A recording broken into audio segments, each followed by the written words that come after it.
Hello GearFacts friends, we are looking again at Casio CT-X3000, an absolutely wonderful home keyboard that sounds fantastic.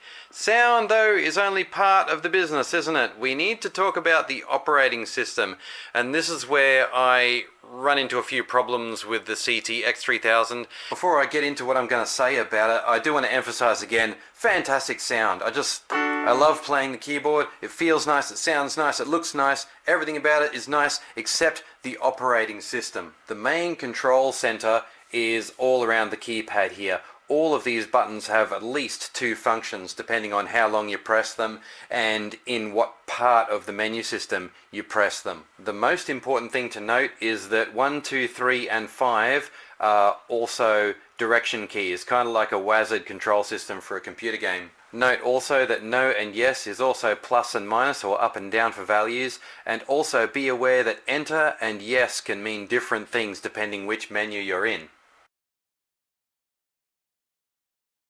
When any of us buys a keyboard, the first thing we do is just get it out, switch it on and start playing around with things. We use the features that we're familiar with and we get to know it.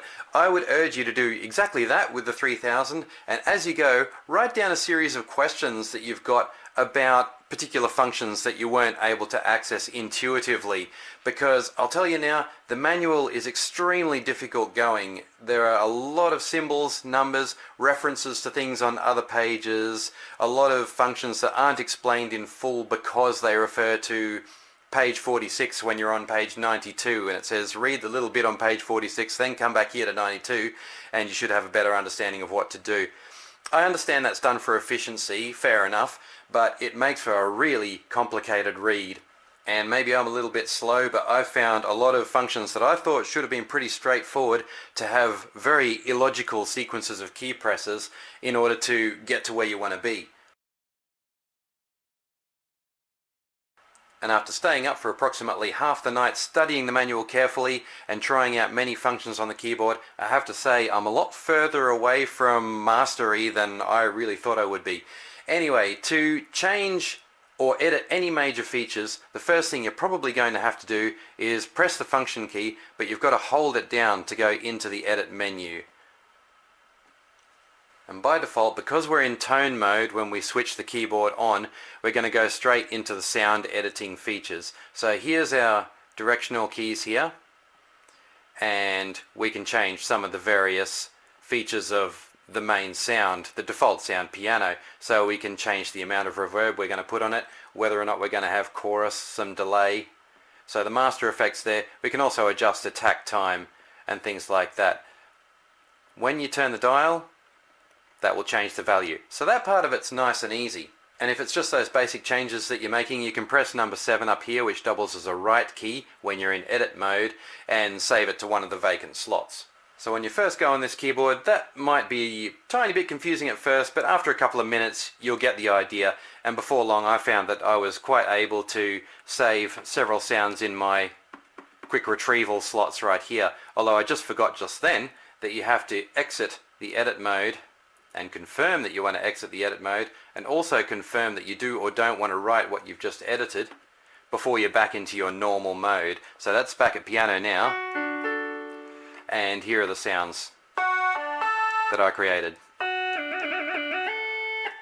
Once again guys, great sounds, not knocking that side of it at all. But what I was working on for most of the night, and where I ran into real problems, was developing a rhythm of my own. So we'll go into the rhythm section and go to number 294, which is the rhythm that I was trying to edit. One of the first things and simplest things that I wanted to do was change the name of the rhythm so that I could refer to it easily later on. And I searched and searched through the edit menus for something that was just a function to rename the patch. But it turns out that the key press sequence is really quite strange for doing that. And honestly, I don't know if I'm going to be able to remember it now, but I'm pretty sure you hold down record and stop. Yep, rhythm name comes up. Once again, we can cycle through a series of options there. So we've got the option to clear the rhythm, to name the rhythm, and copy the rhythm. Those are our three options there. So we have to press enter. Actually, I'm on the wrong one there. Sorry, rhythm name. We have to press enter to go into rhythm name. Now we can do it. Okay, so we rotate the dial to choose the letters that we want. So let's just call it ZO. What's another letter that works? And then we can just delete the rest. So Zoan, I've called that. Then I press enter again. Are you sure? Yes, I'm sure. And it goes back to the option to change the rhythm name. So if I now exit rhythm mode, I've now got rhythm 294, which has the name Zoan. It seems pretty easy now, but it was holding down that record stop button there to get into name mode, which really threw me. And that's just one example of button presses that really don't make that much sense. I would have thought renaming would be in the edit pages, and this is just one example of bizarre key sequences. It gets even crazier when you begin to actually record the rhythm.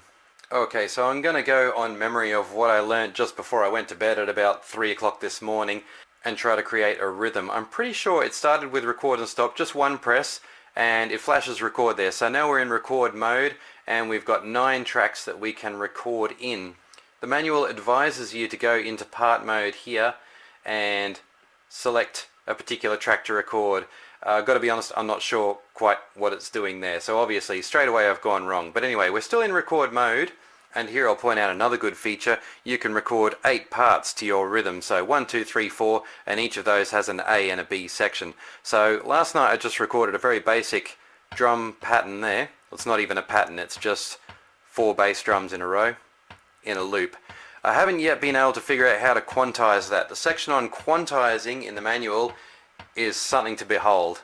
It really is a masterpiece of complexity for such a simple function. But anyway, I can now record a snare drum on top of that. We're still in record mode, remember, and it should have automatically switched to drum sounds. No, it has not done that. Okay, that's confusing too. This could be where I have to find the correct track to record to. See, the mixer suggests to me that I am on the drum track there, but my sound is not changing. Anyway, I'll cease recording there.